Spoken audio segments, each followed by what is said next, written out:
Actually, okay, can you talk about the work that you have done in New Orleans and working with the different high schools and things like that?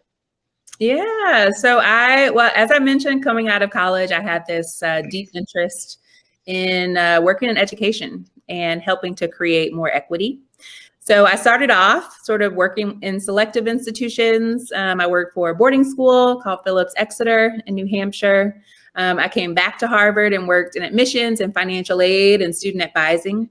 And then I got a phone call, interesting phone call, inviting me down to New Orleans to build an alumni support program for one of the charter school networks. So I flew down and met people and visited. And it was unlike any other experience that I had had, either in the schools that I went to growing up, or sort of in the college experiences or the professional experiences that I had. And an opportunity to learn and grow, much more than I ever had before as a result. So I decided to accept.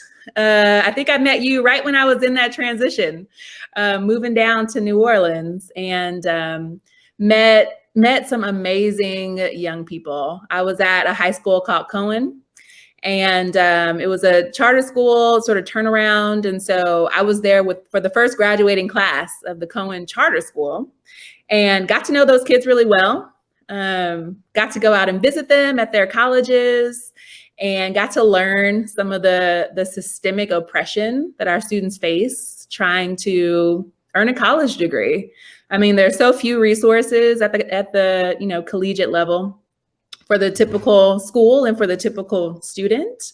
And so it's really hard for students to get the support that they need. So after working with our kids, and after seeing that experience, I knew something needed to be done. And so I ended up founding a nonprofit along with our former college counselor. She and I got together, and the CEO of our charter school network. So it was the three of us who founded this nonprofit called College Beyond. And it was, a systemic solution. So how do we support graduates across the city of New Orleans, not just from Cohen? And how do we give them the support that the colleges they're attending may not be able to provide? How do we bring additional resources to the table? How do we bring additional expertise to the table? We know what the kids are capable of. They're capable of earning a college degree. But these low completion rates that we see in our community especially are the result of systemic inequities. And so I felt like we needed a systemic solution. So I spent a few years building out that nonprofit. We raised over $1 million to help young people. And we saw a lot of strong results, 20 percentage point increases in first year retention. Freshman year is when most kids drop out of college. So we really went hard at targeting that year in particular. And we made a test case, an exemplar case of what kids can do if they have the right level of support. I'm super duper proud of the work we did, and super duper proud of our kids. I mean, they're the ones who showed up in class every day and took advantage of the resources that they had. And they're the ones who have these college degrees today. So I'm so proud of them. Wow, that's cool. I'm proud of you too, Quinn. All the amazing work that you're doing. You helping a lot of people. You planting a lot of seeds, and man, that's real cool. That's real cool. Okay, this about the last question. Now you got a new book. Is it out already, or is it coming out? Can you tell us about the book? It is coming soon. Will be out this September. It's called The Black Girl's Guide to Financial Freedom. And it is the book I wish I had when I was sort of a young person starting to think about my financial goals and think about, at least creating some sort of plan for myself. There haven't been enough, in my opinion, enough Black voices, enough women's voices when it comes to personal finance to begin with. But then the other piece I really wanted to talk about. So the book has a lot of my personal experience. I just tell it all. I'm like, we can't get anywhere without the truth, right? So I'm going to tell you all the mistakes I made.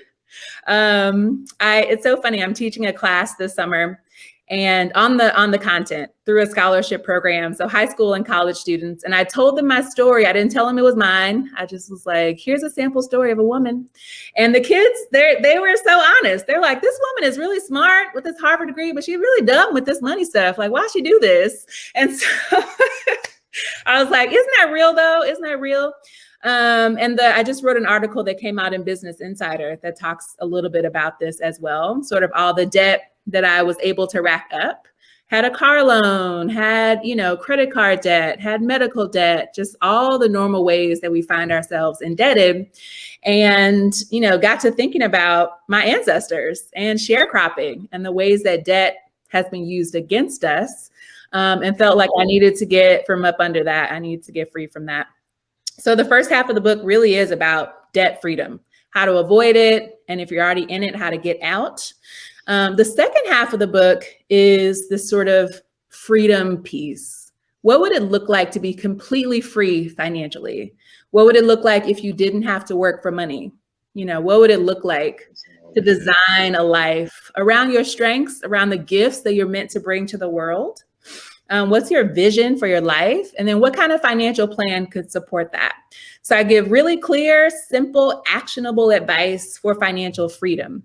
That's the journey that I'm on right now. As I talk about freedom being my personal financial, foundational value, I'm like, I wrote a book about it. I want people to join me on this journey. I want all of us to be free.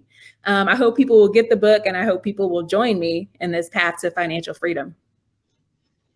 Wow. Okay. I really, really look forward to this book. So you got to keep me posted. Let me know when it come out, because I'm going to get a copy and check it out. I can relate. I mean, going from high school to being an adult, I didn't have much financial guidance. So I made some bad investments, but I made some good investments too that I still benefit from, but I'm still learning. So it's like, is it a way that we can kind of learn these things at a young age? They're not really taught to us. We kind of taught, just get a good job or go to college and get a good job. But like you said, when you get in the car, when you get in the home, there's just so many ways, and even credit, you know what I'm saying, where you can become indebted, and that can be a form of slavery or oppression to some people, so.